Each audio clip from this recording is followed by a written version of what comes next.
Welcome to the deep dive. Our mission here is pretty straightforward. We take these complex, pivotal moments in history, we sift through all the documents and the narratives that define them, and we deliver a thorough, clear understanding of the crucial details so you are immediately well informed. Today, we are undertaking a really critical examination of the Oklahoma City bombing. It's an event that still remains the single deadliest act of domestic terrorism in U.S. history. We're focusing squarely on the events of April 19th, 1995. Right, and we've gathered just extensive sources covering everything from the perpetrators' planning, the profound human toll, to the massive federal investigation they called OKBOMB, and of course the lasting national policy changes that really reshaped American security. It's essential to start by just establishing the sheer scale of this catastrophe. Yeah. The truck bombing of the Alfred P. Murrah Federal Building resulted in 167 direct deaths. And one rescue worker killed indirectly, right? That's right, by falling debris. And beyond that, 684 people were injured. The blast was so severe, it instantly destroyed over a third of the 9-story structure, which led to its full demolition just over a month later. So we quickly jump into the who and the why. The perpetrators were Timothy McVeigh and his accomplice, Terry Nichols. These were anti-government extremists. And their primary stated motivation was retaliation for what they saw as government overreach. Specifically, the federal handling of the 1992 Ruby Ridge standoff and the violent conclusion of the 1993 Waco siege. They were also protesting the 1994 federal assault weapons ban. Exactly. And as we explain all this material, we just want to be clear that we're doing so with a deep respect for the gravity of these events. It's so important that the memory of the victims remains central to this entire discussion. Absolutely. So understanding that ideological root, that's really the first step in understanding the event itself. It is. Okay, so let's unpack the why. When we look at McVeigh and Nichols, we see their path to radicalization. It sort of began conventionally, really rooted in their military service. That's a crucial starting point. Timothy McVeigh, who was a decorated veteran of the Gulf War, and Terry Nichols, who had dropped out of college, they actually met during basic training at Fort Benning in 1988. And they later connected with Michael Fortia, another Army buddy. Yes, McVeigh's roommate. And what really bonded these men was a shared interest in survivalism. And increasingly, these deeply held anti-government and, extremist beliefs. The sources make it really clear that while they shared these general anti-government sentiments, it was two specific, very high-profile government confrontations that acted as the accelerants for their plan. Those were the crucial catalysts. You have, first, the 1992 Ruby Ridge standoff in Idaho, which involved the FBI and the family of Randy Weaver and resulted in the deaths of Weaver's wife and son. And second, and maybe even more influential for McVeigh, was the Waco siege. Absolutely. The 51-day Waco siege in Texas in 1993. That siege, which involved the ATF and the Branch Davidian compound, it concluded so tragically with the compound burning and the deaths of David Koresh and 75 others. And the impact of Waco on McVeigh seems particularly intense. I mean, he didn't just read about it in the news or see it on TV. No, his involvement was much more direct. He actually visited the Waco site in March of 1993 while the standoff was still actively underway. Wow. And then he returned again after the horrific fire had consumed the compound. These two events, Ruby Ridge and Waco, they absolutely solidified his perception that the federal government was an occupying military force, an evil empire, as he later described it. And you can see how this perception directly informed his choice of target, right? If federal agents were acting like soldiers, then a federal building was, in his logic, a strategic target. Precisely. McVeigh explicitly articulated that if federal agents were operating with military authority, wearing body armor, carrying military-grade weapons, deploying armored vehicles, then they were, in his mind, legitimate wartime targets. So an attack on a federal building like the Murrah Building was a legitimate strike against their command centers. That's how he saw it. He stated his goal was for the government to hurt like the people of Waco and Ruby Ridge had. What's often overlooked, though, is that the idea of a massive truck bomb was actually a pivot from his initial, more sort of personalized fantasy of violence. That is of a very telling detail about his radical trajectory. His first concept, as it's documented in the sources, was a campaign of individual assassination. He considered high-profile figures. People like Attorney General Janet Reno. Exactly, who authorized the final Waco assault. And also Lon Horiuchi, the FBI sniper, who was involved in Ruby Ridge. So why abandon that idea of targeted violence for mass murder? He came to the conclusion that individualized attacks, while they might satisfy his immediate anger, they just wouldn't achieve the scale of political disruption he wanted. He felt those attacks would just be viewed as individual crimes. But a catastrophic bombing. A catastrophic bombing, he believed, would deliver a far more powerful and horrifying message, ensuring the nation could not ignore his anti-government protest. It was a very calculated decision to maximize shock and terror. The date he chose for the bombing, April 19, 1995, was clearly not random. It was a deliberate statement meant to connect his act to this anti-tyrannical and revolutionary history. The symbolism is so dense and specific. The most obvious link, of course, was the second anniversary of the catastrophic end of the Waco siege. Right. But beyond that, he was keenly aware that April 19th also marked the 220th anniversary of the battles of Lexington and Concord, the very beginning of the American Revolutionary War. McVeigh was consciously trying to frame himself not as a terrorist, but as a revolutionary soldier firing the first shot against a new tyranny. And there was also a darker, maybe less central connection to another extremist figure regarding that specific date. That's the unconfirmed yet important footnote involving Richard Snell. Snell was an Arkansas white supremacist affiliated with an anti-government group known as the Covenant, the Sword, and the Arm of the Lord. And Snell was due to be executed by the state of Arkansas on that same day, April 19th.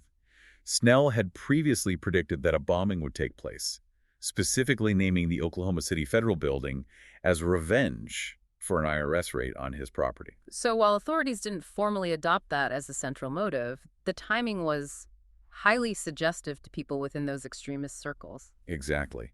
The sources really reveal a mind attempting to build this whole tapestry of ideological justification for mass murder, drawing from multiple historical and extremist narratives. And this framework of justification is crucial to understanding how he moved from theory to action.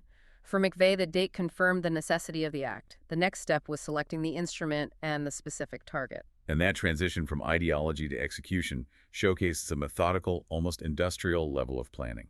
What stands out immediately is McVeigh's specific, very stringent criteria for selecting the Murrah Federal Building. Right, and it's here where it gets really interesting, because you see the cold, calculated logic of the attack. He didn't just pick any large federal building. He had a rule. It had to house at least two of the three main federal law enforcement agencies he despised. The ATF, the FBI, and the DEA. Exactly. Alcohol, tobacco, firearms, the Federal Bureau of Investigation, and the Drug Enforcement Administration. That criterion alone eliminated dozens of potential targets. The Murrah Building, however, it satisfied his requirement, and then some. It housed 14 federal agencies, including all three of his primary targets. Plus, as he called them, bonus targets, like the Secret Service and the U.S. Marshals Service. For him, it was a high-value command center. It was. So why then did he select that precise location within Oklahoma City? Was there some kind of architectural advantage he was looking for? Yes, absolutely. He scouted the building for weaknesses that would maximize casualties and destruction. Right. He anticipated the Murrah Building's prominent glass facade would shatter violently, converting all that glass into shrapnel and maximizing the immediate impact. And the location itself was strategic, with that open parking lot next to it. It was. He believed the open lot might absorb some of the blast force, potentially protecting non-federal buildings nearby.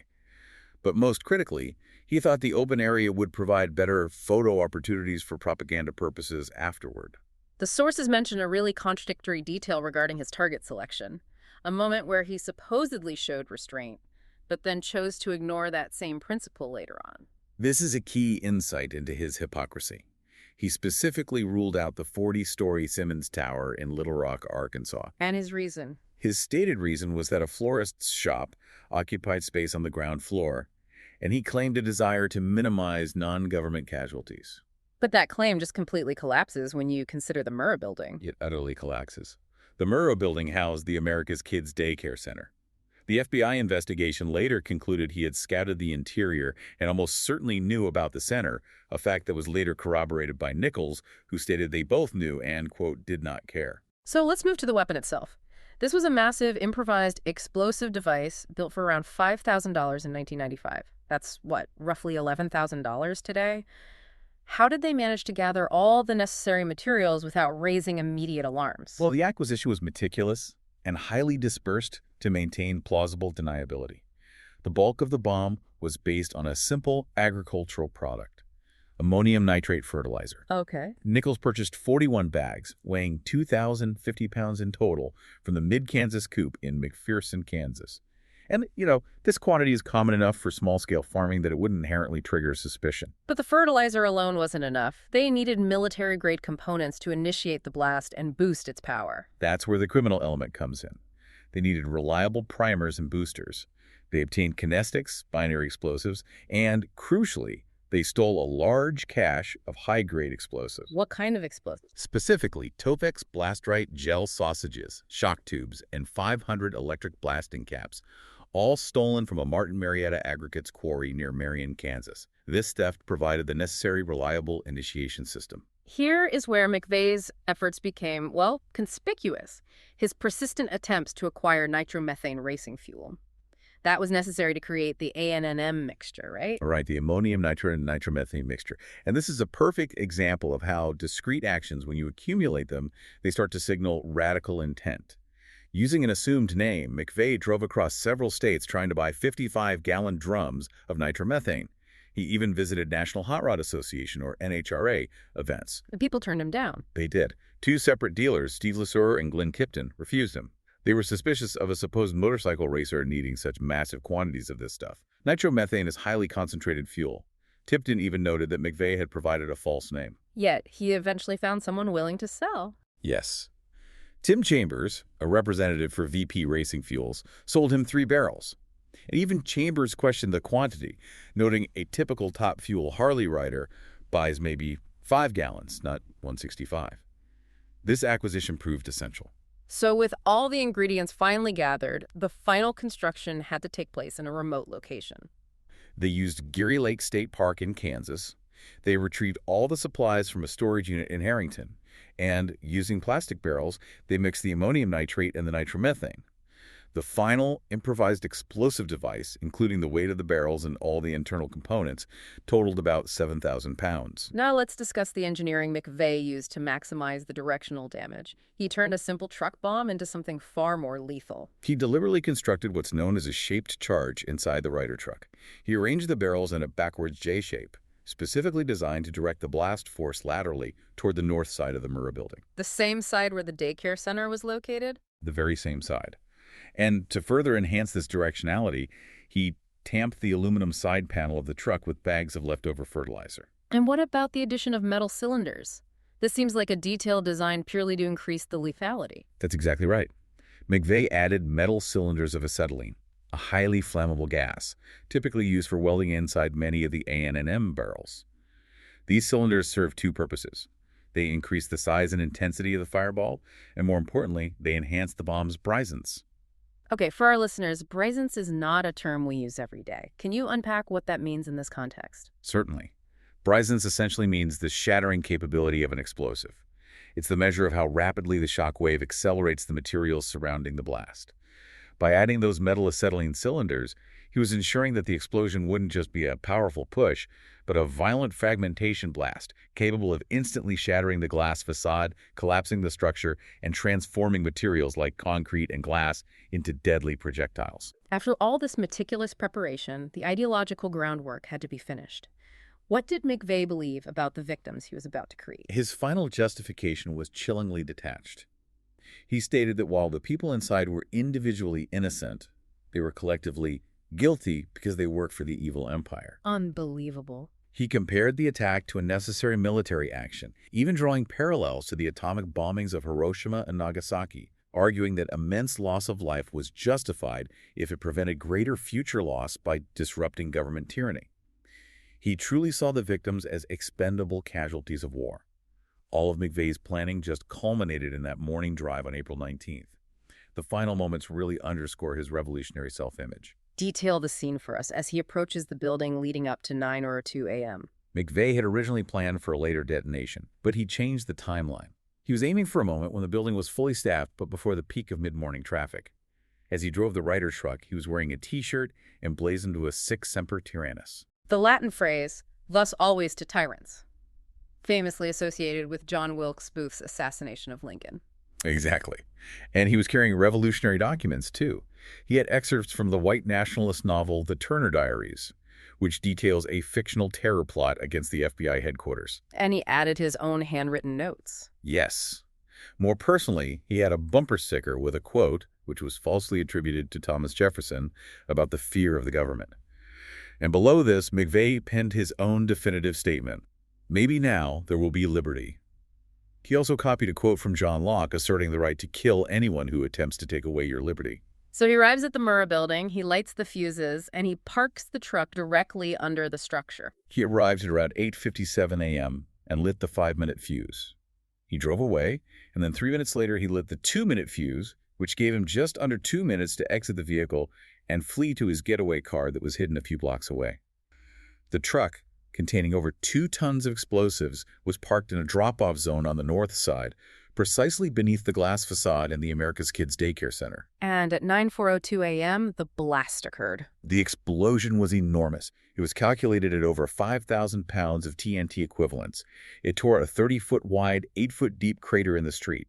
The sonic boom was heard 55 miles away, and seismometers registered the blast at approximately 3.0 on the Richter scale. The sources describe a remarkably fast structural failure, making the collapse catastrophic in its speed. The entire collapse of the northern half of the building happened in roughly 7 seconds.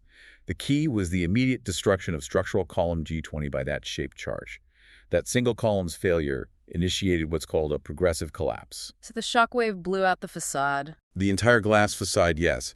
It forced the lower floors upward and caused the critical load-bearing transfer beam on the 3rd floor to fail as the 4th and 5th floors collapsed onto it, resulting in the rapid pancaking of the structure. And the destruction was indiscriminate. It extended for blocks away from ground zero. Absolutely. The blast wave shattered windows and damaged structures for miles. A total of 324 other buildings were either destroyed or suffered significant damage within just a 4-block radius. The most common injury outside the Murrah Building was caused by flying glass. Shattered panes from 258 nearby buildings accounted for 69% of the total injuries sustained that day. The cumulative cost of damage was estimated at $652 million. And when we reflect on the victims, we just have to slow down and recognize the heartbreaking details of the human toll. The 167 direct deaths were victims ranging in age from 3 months to 73 years. Among them were 3 pregnant women. A further layer of tragedy occurred when Rebecca Anderson, a nurse who rushed to the scene to help with rescue efforts, was killed by falling debris, making her the 168th fatality. 108 of those killed were federal employees working across the 14 agencies housed there. And the death of 19 children, 15 of whom were in the America's Kids Daycare Center. It remains the defining tragedy of that day. It speaks to the indiscriminate nature of the violence. As we mentioned earlier, McVeigh maintained he was unaware of the daycare center. He claimed that knowledge might have made him switch targets. But the evidence doesn't support that. No, it doesn't. The physical evidence, the FBI's conclusion that he scouted the interior months before, and Terry Nichols' own statement that they both knew and did not care, it just paints a far more brutal picture of deliberate disregard for non-combatant life. The powerful image that encapsulated all the shock and grief was that photograph of firefighter Chris Fields carrying the mortally wounded infant, Bailey Almond. That image, captured by Charles H. Porter IV, it became immediately iconic. It won the Pulitzer Prize and was circulated globally. And while it became a symbol of courage and loss, it also caused profound distress for Bailey's mother, Aaron Almond Koch. She felt her daughter's final moments were exploited. She did. She felt they were reduced to a painful international symbol rather than respected as a private loss. The sources note that this widespread media coverage caused significant psychological trauma and post-traumatic stress among children and families across the entire nation. Despite the overwhelming horror, the immediate response was an almost immediate unified effort of aid and professionalism. The first 911 calls came in literally seconds after 9:02 a.m., and emergency services were already rushing toward the sound of the blast. The scale of the response effort in just those first few hours was immense. It was a monumental mobilization. Over 1,800 people participated in the initial wave of response. Within the hour, Governor Keating had declared a state of emergency, and FEMA activated 11 specialized urban search and rescue task forces, bringing 665 highly trained rescue workers to the scene. And the National Guard arrived quickly. Yes, 465 members of the Oklahoma National Guard arrived to establish security perimeters. Within 2 hours, 210 patients were already transported from the triage area to local hospitals. And the challenges the rescuers faced inside the rubble were just extraordinary, requiring extreme measures. The environment was volatile and incredibly dangerous. Rescuers had to observe temporary total silences across the site periodically, Why was that? so that sensitive listening devices, capable of detecting even faint human heartbeats or breathing, could locate trapped survivors. In the most challenging cases, freeing victims pinned by massive debris sometimes required on-site amputations, often performed without full anesthetics to prevent the victim from going into shock. It was a brutal necessity of collapse rescue. And then was a terrifying major disruption caused by a false alarm, the discovery of what was feared to be a second bomb. This incident dramatically halted the relief efforts. At 10:28 a.m., rescuers discovered an object they believed was a secondary explosive device, forcing an immediate evacuation of a 4-block radius. This, you can imagine, caused immense stress and a major delay in search operations. What exactly was the object that caused all that panic? It was later confirmed to be an inert, 3-foot-long TOW missile. It had actually been used in a recent law enforcement sting operation targeting arms traffickers and was, ironically, marked live to mislead the suspects. How long did it take to figure that out? Confirming its inert nature took 45 agonizing minutes, but relief resumed once the all-clear was given. Despite the incredible odds, survivors were still being pulled from the wreckage late into the day. The dedication was absolute. The final survivor, a 15-year-old girl, was rescued nearly 10 hours after the blast, found deep within the rubble pile. The overall relief and rescue operation involved over 12,000 individuals and continued for weeks, ensuring the recovery of the bodies of all but 3 of the victims. Okay, let's unpack the unbelievable twist of fate that led to McVeigh's arrest. A man who planned a national catastrophe for months was caught within 90 minutes for a trivial traffic violation. The element of luck here is just astonishing. McVeigh was pulled over near Perry, Oklahoma, by State Trooper Charlie Hanger because his yellow 1977 Mercury Marquis sedan was missing a license plate. That's it. A missing license plate. That's it. And he was immediately arrested because during the stop, Hanger found a pistol concealed under McVeigh's jacket, which constituted illegal weapons possession. So he wasn't arrested for the bombing, but for a gun charge, and he gave a fake address to boot. That's right. He provided the fake address of his accomplice, Terry Nichols' brother's house up in Michigan. But the critical piece of evidence wasn't the gun or the fake address. It was discovered after McVeigh was booked. Trooper Hanger, searching his patrol car, found a business card McVeigh had cleverly concealed after being handcuffed. And what was on it? On the back, McVeigh had written, "TNT at $5 a stick. Need more." This small clue became vital forensic evidence of his activities. Meanwhile, the federal investigation was racing to identify the vehicle used in the attack. Federal agents rapidly traced the VIN number, the vehicle identification number, recovered from a remnant of the truck axle in the crater. This VIN immediately led them to the Ryder Rental Agency in Junction City, Kansas. The owner, Eldon Elliott, helped investigators create a sketch that quickly implicated Timothy McVeigh, who had rented the truck under a false name. The trail then moved swiftly to McVeigh's accomplices, Terry Nichols and the Fortiers. McVeigh was taken into federal custody just before he could be released on the gun charges, as the pieces of the puzzle aligned. The fake address he had provided Trooper Hanger led the FBI to Terry Nichols. And Nichols turned himself in. He did. Learning he was being sought, he turned himself in to police. And the evidence found at Nichols' home was just devastating.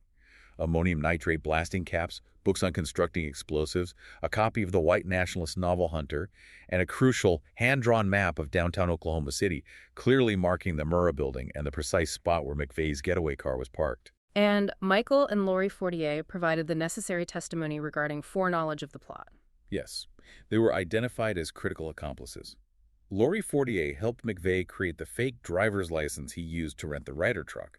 And because they had foreknowledge of the specific plan but failed to warn authorities, their cooperation and testimony proved essential to the prosecution's case in exchange for immunity for Lori and a reduced sentence for Michael.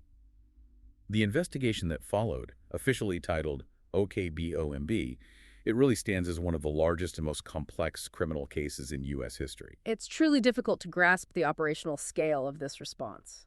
The numbers tell the story. The investigation involved 900 personnel from federal, state, and local agencies, including 300 FBI agents. They amassed 3.5 tons of evidence, conducted 28,000 interviews, and collected nearly 1 billion pieces of information. It was an unprecedented effort to build an airtight case against the perpetrators. And because of the trauma inflicted on the state, securing an impartial jury in Oklahoma was just deemed impossible, which led to the trials being moved. That decision was made by federal judge Richard Paul Mash, who determined that the high-profile nature and the overwhelming local grief would make a fair trial impossible. So the venue was moved to Denver, Colorado. Focusing on McVeigh's trial first, the ideological defense he wanted to employ was quite controversial. McVeigh insisted his lead attorney, Stephen Jones, use a necessity defense. This defense argued that the bombing was an act necessary to prevent future, greater crimes by the government, citing the abuses at Waco and Ruby Ridge. And what was his argument for that?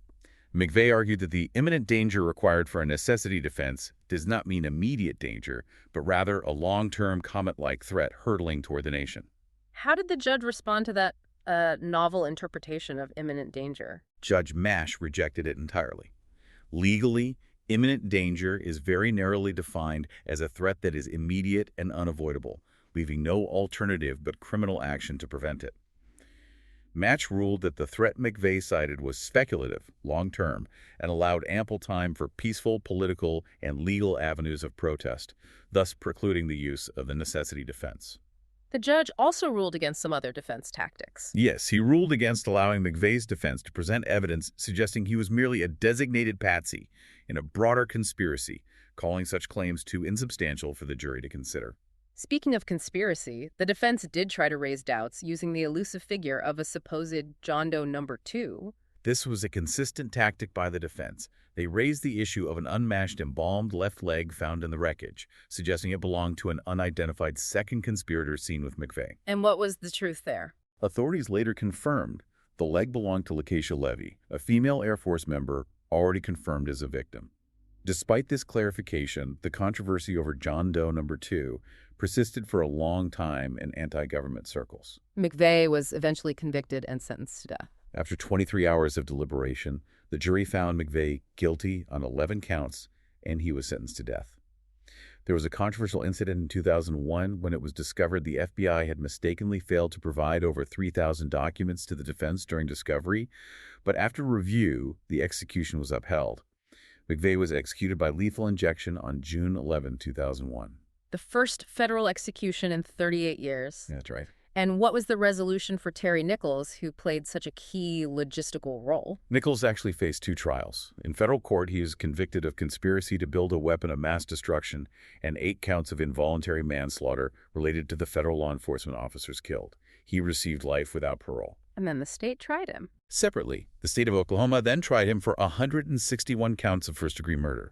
Although the jury deadlocked on the death sentence, he was convicted on all 161 counts and sentenced to 161 consecutive life terms. So even with these attempts to suggest wider involvement, the government maintained its conclusion about the 2 core perpetrators. That remains the official conclusion. McVeigh and Nichols acted as the sole bombers. McVeigh himself, when questioned about John Doe number 2, delivered his famous rhetorical challenge. He said, "You can't handle the truth. Because the truth is, I blew up the Murrah Building, and isn't it kind of scary that one man could wreak this kind of hell?" The immediate legislative response was swift, and this is where we see a fundamental shift in U.S. policy, a trade-off between certain civil liberties and enhanced security. This is the core policy insight derived from the bombing. Congress passed the Anti-Terrorism and Effective Death Penalty Act of 1996. Crucially, this legislation limited access to the writ of habeas corpus in the U.S. legal system. Okay, so for our listeners, habeas corpus is the principle that allows a person to challenge their detention in court. Why was limiting access to that seen as a necessary response to the bombing? The aim was to reduce the time spent in post-conviction appeals, particularly in terrorism cases, ensuring quicker finality in death penalty cases like McVeigh's. It was a direct response to the frustration and the perceived slow pace of justice. So in essence, the U.S. exchanged some elements of due process protections for what was seen as a mandatory boost to national security efficiency. And the finality of justice for victims. This legislation was highly controversial, but it became a foundational shift in federal power. And there was also specific legislation ensuring the victims who had their trials moved to Denver still had a voice. That was the Victim Allocution Clarification Act of 1997. Because the main trials were moved out of Oklahoma, limiting victim engagement, This act restored their rights. It specifically allowed victims to observe the trials and offer critical impact testimony during sentencing hearings, recognizing their central place in the justice process, even when the proceedings were conducted so far from the site of the crime. The most visible, immediate, and lasting change, however, occurred in the physical security of federal facilities all across the nation. That transformation was instantaneous. Within weeks of the Murrah bombing, the federal government ordered that all major federal buildings be immediately surrounded by those massive, prefabricated concrete structures we now know as Jersey barriers. This was a direct, visible intervention to prevent any similar vehicular attacks. But the long-term changes were far more substantial, based on a comprehensive vulnerability study. Yes, the Department of Justice issued the Vulnerability Assessment of Federal Facilities, which quickly became known as the Marshall's Report. This report classified federal buildings into 5 distinct security levels. The Murrah Building, which had been level 4, provided the template for what not to do. And the new standards required huge security upgrades. Over $600 million nationwide. What were some of the specific physical requirements dictated by the Marshall's Report? They mandated several crucial architectural and planning changes. First, new buildings required robust, truck-resistant barriers. Second, strict setback requirements were implemented, requiring high-security facilities, like new FBI buildings, to be set back 100 feet or more from public roadways to prevent vehicle access and dissipate blast forces. And then Third, and perhaps most technically complex, they required structural designs to prevent progressive collapse in the event of an explosion, directly mitigating the exact failure sequence that was observed at the Murrah Building. Beyond law and architecture, the material we reviewed shows that the bombing prompted fundamental changes in several specific American industries linked directly to the bomb's components. Right. It certainly changed how explosives were regulated and traceable. Absolutely. The bombing led to legislation requiring chemical taggants, these are traceable, inert compounds, to be incorporated into commercial explosives like dynamite. This was intended to allow law enforcement to trace a bomb back to its manufacturer and place of sale. And on the fertilizer side, there was a major push for stricter controls on ammonium nitrate sales. There was.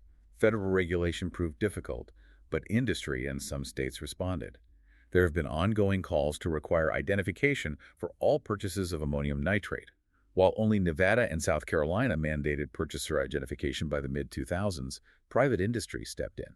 Like Honeywell. Right, Honeywell, for instance, developed a non-detonating nitrogen fertilizer, Sulfan-26, specifically designed with the assistance of the Department of Homeland Security, offering farmers a safer, non-explosive alternative for agricultural use. And even the high-speed world of professional motorsports, which had nothing to do with terrorism, was forced to adjust because McVeigh used that nitromethane racing fuel.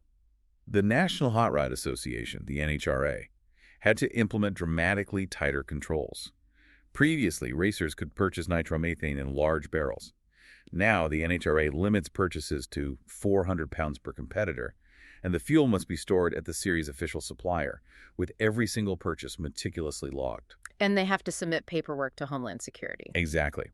Competitors have to submit a specialized top-screen questionnaire to the Department of Homeland Security before they can even access the fuel.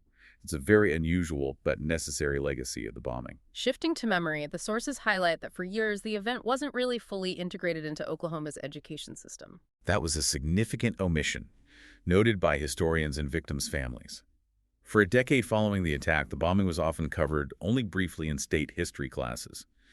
The sources show that in 2010, Governor Brad Henry signed House Bill 2750, making the Oklahoma City bombing a mandatory part of the curriculum for Oklahoma, U.S., and world history classes. The goal was clearly stated, to make sure that the generation that came of age without personal memory of the event would fully grasp its historical and cultural significance. Exactly. And the most powerful and enduring expression of this memory is the Oklahoma City National Memorial. The memorial, dedicated on the 5th anniversary in 2000, is just a masterful exercise in symbolic design. It serves as both a resting place and a catalyst for reflection. It's anchored by the reflecting pool, which runs between 2 massive structures known as the Gates of Time. And the times inscribed on those gates are absolutely central to the story. They are. The East Gate is inscribed with 9.01, representing the last moment of peace and innocence before the blast. The West Gate is inscribed with 9.03, marking the moment the community began to heal and respond. The moments are separated by the reflecting pool, acknowledging that chasm of time and experience created by the blast at 9:02 a.m. And the field of empty chairs is perhaps the most evocative symbol of the human toll. It is a stark, powerful reminder. The field features 168 custom-designed bronze and stone chairs, one for each person lost, arranged based on the floor of the Murrah Building where they died. And the children's seats are smaller. They are noticeably smaller, explicitly symbolizing the empty chairs at the dinner tables of the victims' families. It transforms a number into a physical, relatable absence. And the power of resilience is captured by the survivor tree. This is a 90-year-old American elm that was part of the original landscaping and miraculously withstood the blast and the subsequent fires. While it was severely damaged, it survived and continues to grow, now supported by cables. It stands as this profound symbol of the resilience of the human spirit and the community's refusal to be defeated by the violence. And the annual observance ensures the memory is preserved and honored consistently. Every year, a solemn remembrance service is held at 9:02 a.m., marked by a traditional 168 seconds of silence, 1 second for every life lost. During this service, the names of the victims are traditionally read aloud by children, a powerful symbolic passing of the torch of memory to the next generation of Oklahoma City residents. We have thoroughly traced the timeline from McVeigh's radical ideological foundation through the meticulous, calculated execution of the bombing, and finally to the immense policy and cultural consequences that rippled across America. It fundamentally changed how the U.S. government views and prepares for domestic threats. It is so critical when discussing these deep motivations to remember the perpetrator's own interpretation of his success, as it's reported in the sources. McVeigh genuinely believed that his act had a positive impact on the government's approach to standoffs. He did. He cited the peaceful resolution of the Montana-Freeman standoff in 1996 and the settlement that was reached with Randy Weaver as evidence of the government changing its heavy-handed tactics in direct response to his act of violence. So he viewed the attack as drawing a line that forced a policy change. He argued that he had successfully blooded the bully's nose, stating that once the government, the aggressor in his view, knows he's going to be punched again, he's not coming back around. This rationale provides a really disturbing insight into the self-justification used by domestic terrorists, comparing calculated mass murder to a necessary military intervention. This meticulous attention to detail in the planning documents contrasted so sharply with the horrifying, indiscriminate loss of life, it forces us to confront the core challenge of security and intelligence. The question for you to consider, based on the material detailing the logistics of this event, is this. The act of radicalization is often hidden, but the physical preparation requires observable actions. How should a society that values free expression and assembly and relies on open commerce respond proactively to radicalization when the physical evidence of preparation buying fertilizer, legally renting a truck, stealing explosives, purchasing racing fuel, all exactly like legitimate, discrete purchases and movements that are part of daily life? The complexity of identifying hostile intent in a free society, where the tools of destruction are often mundane materials, that remains the ultimate security challenge generated by the knowledge we have gained from the events of April 19, 1995.